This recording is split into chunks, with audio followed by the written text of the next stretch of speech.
என்னாலெல்லாம் காலையிலலாம் பண்ண முடியாதுங்க. நான் பரபரப்பாக இருக்கிறேன். நான் வேலைக்கு கிளம்பணும். எனக்கு கடமைகள் இருக்குது. என்னால் இரவு தான் பண்ண முடியும். இரவில் சாப்பிட்டுட்டு நான் பண்ணலாமா அப்படின்னு ஒரு கேள்வி வந்தது. தாராளமாக இரவு பண்ணலாம்.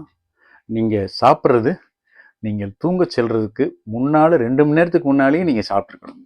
உதாரணத்துக்கு நீங்கள் இப்போ 10 மணிக்கு தூங்க போகிறீங்க, மெடிடேஷன் பண்ண போகிறீங்க. தூங்குறதுக்கு முன்னால் மெடிடேஷன். அப்போனா நீங்கள் ஒரு அட்லீஸ்ட் ஒரு 8 மணிக்காவது அன்றைய இரவு உணவை நீங்கள் முடிச்சிருக்கணும். இரவு உணவுங்கிறது கம்மியாக எடுத்துருக்கணும்.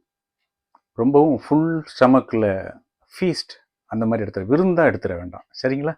மகிழ்ச்சி. தொடர்ந்து பயிற்சி பண்ணுங்க. மனங்கள் மலரட்டும். நான் உங்கள் நண்பன் ஆல்ஃபா சின்னராஜா. லிங்க் இங்கே டிஸ்கிரிப்ஷன் பாக்ஸில் இருக்குது. மகிழ்ச்சி. வாழ்க வளர்க வெல்க.